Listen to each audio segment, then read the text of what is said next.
中阴界的外围由哪些功能区组成？高我进入中阴界中层之前，需要完成什么课业？高我如何分化小我，达成初心？太笨的灵体会被灵界彻底泯灭吗？本期视频我们就来探究上面这几个问题，向你展示人、鬼魂、灵魂、高我的阶梯与阶段性的整合和分化过程。内容烧脑，但是相信我，你正逐渐进入到更为核心的认知层次。请耐心往下看，马上开始今天的内容。中阴界的外层空间，从阴间或阳间归来的鬼魂，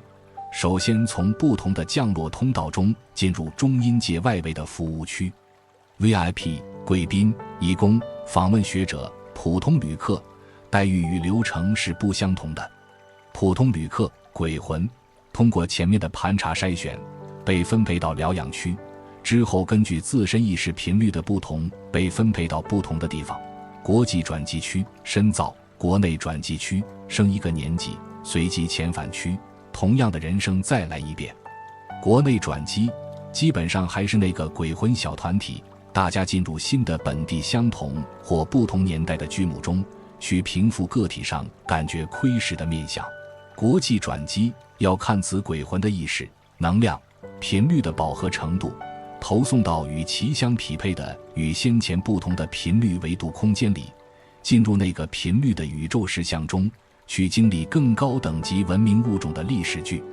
下班回来的导师、义工、访问学者，那就各自带着自己的目标，自行回归自己的出处。留级的与遣返的，如果没有特殊需要，不用去人生规划大厅筹谋，直接去投胎大厅，从上次出生的那天再来一遍。进阶的、转学的，需要先去人生规划大厅预设铺陈，选剧本，商量角色归属、人物关系，集结鬼魂小队，按次序年代入场。入场有先后，但出发是同时的。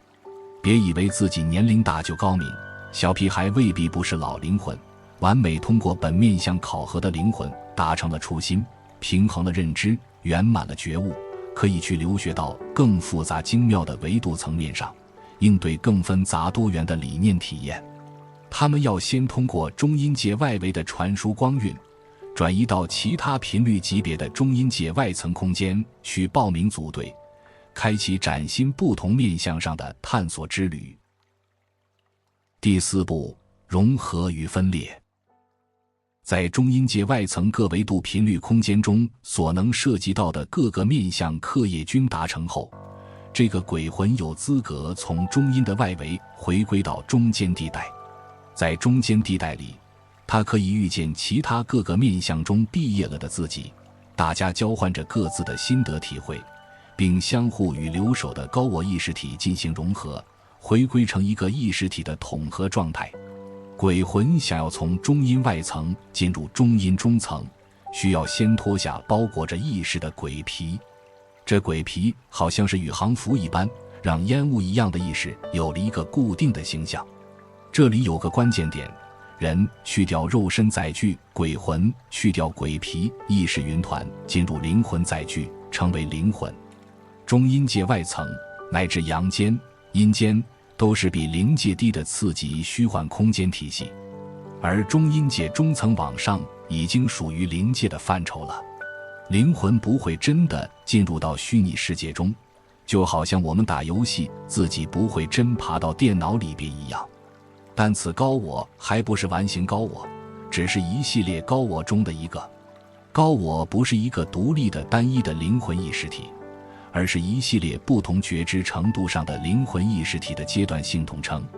高我有能力和能量分化出数个小我灵魂，去不同时向界探险。高我犹如家族企业、集团公司的母公司，出资给自己的孩子去创业，灵魂拿着资金和企划去闯荡，成败看自己是否争气了。只是灵魂要赚的不是真金白银，而是知见智慧、觉悟品性。这里边就要提及意识体的3个构成要素了：认知、能量、频率。这3个要素相互制约，相互成就，互为瓶颈又互为注意。这里提及的能量是指生命能，它的多寡决定了显性生命过程的长短和有资格可激活与使用哪些潜在能力。频率是描述能量振动的名词，单位时间内振动的越频繁，振幅越大，其消耗的能量越大。那么这又涉及到变频与同频的内在稳定度的问题，这很类似日常中我们说的电压与电流的稳定性，电压不稳，电器容易烧毁，而电流断续，电器也极不稳定。而导致人身体中电压电流不稳定的因素以太电阻，多是自己情绪卡顿与心态大幅波动造成的。最后就是认知了，认知好比智能变电器，认知的成熟度直接影响智慧的程度，继而在习气层面左右观察事物时看什么，看到后怎么解读，解读后怎么分析，分析后怎么预期，预期后怎么反馈，反馈后怎么自我评价。这6个环节就是智商和情商的综合水平。认知不够，就会非常容易在很简单的问题上遭遇卡顿，容易情绪化、偏激而难自拔，大量的消耗能量在重复的失败上而无法总结经验，这导致能量的大量耗损和意识频率的低下。意识频率低就无法饱和充电，能量亏缺就不能有效运营生命，导致认知进一步卡顿。反之，认知的提升可以让自身的情绪稳定，安生慧，慧生智，情商和智商开始稳步提高，做事犹如神助开挂一般，自然顺畅开心。自身的意识频率慢慢地得以提升，每次同样单位的充能却能拿到更多的总电量，提高了自身可接纳、保存、运用的电压的强度。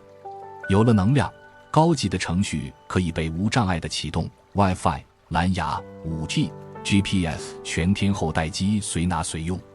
这样畅通的资讯能力，随时上网流量无限，认知就提升得更快，形成了正循环。一个人在离世的时候，比出生的时候能量还少，频率还低，认知更固着，就算是赔了。不过没关系，还能在阴间自我平衡，总结，再独当从头来。一次次下来，无数遍此生经过，就是想不明白看不透，也只能灰头土脸地回去了。高我在达成完形前，会分化派出灵魂去演绎小我，同时回收达成完形的灵魂，直到其要探索认知的具体面向达成了无漏智慧、平衡认知、全然通透，高我就可以以完形的姿态脱离出中阴中区，进入中阴核心光旋，找上一个次元空间中的自己母体本我交差，并融合为一。高我在达成辉煌巅峰前的一刻，会把所有被外派去各个面向上的灵魂召唤回来，逐一彼此融合化一。高我在回收了所有分身后才能达成完形。类似的运作模式在本我、超我、本源处都雷同地发生着。初心，高我会与从自己分化出来的小我灵魂完形再融合，或提前回收那些彻底卡顿的凋零小我灵魂，整合后再按需要分裂出一个崭新面向的小我灵魂。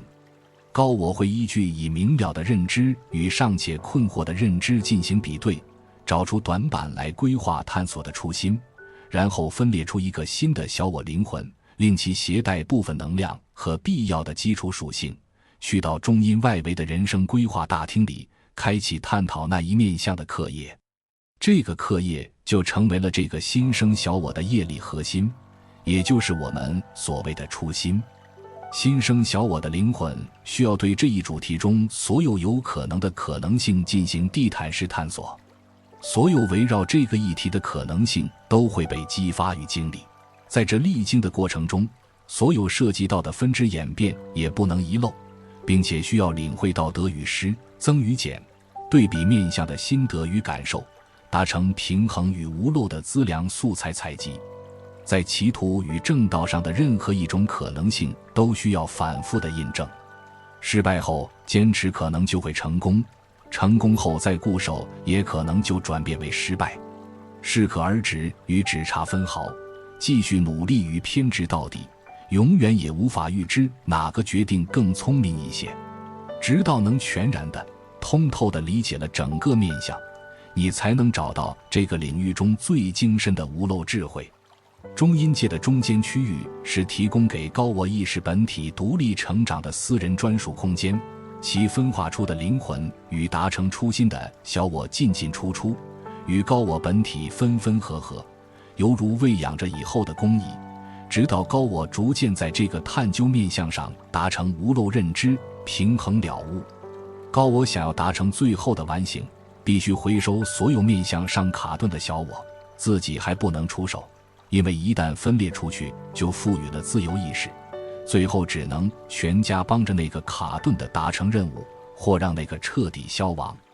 灵界有一种办法可以泯灭一个灵体的自我意识，就是超频共振。方法是让数个超高频灵体同时共振一个低频灵体，那个低频灵体的内在频率会被快速扬升，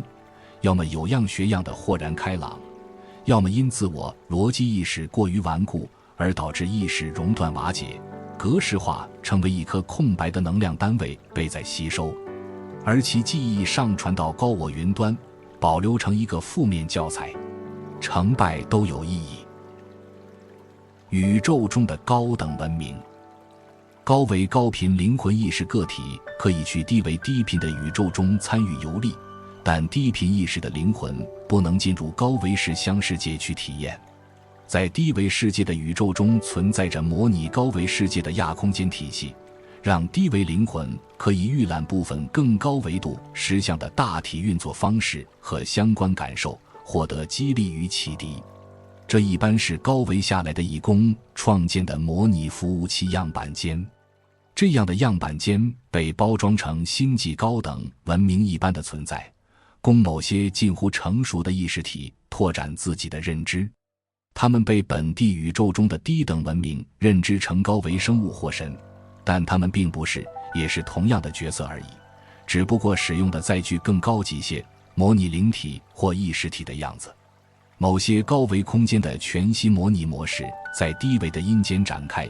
并全息微缩了高维社会的架构与认知体系。角色的载具高度模仿灵体的形态，也拥有类似于灵体的能力，因此可以有条件地忽视许多本宇宙中对低频意识生命的规则束缚，比如时间的流向与流速、空间的距离、频率维度的空间束缚、意识显化成实物的速度与过程。但不管它们多接近或类似于灵体，始终就是和我们一样的角色之载具，是阴阳间的演员。第四部分展现了人、鬼魂、灵魂、高我的阶梯与阶段性的整合和分化过程。看到这里，希望点赞、评论、转发，以便帮助到更多有缘人。第19期结束，谢谢观看。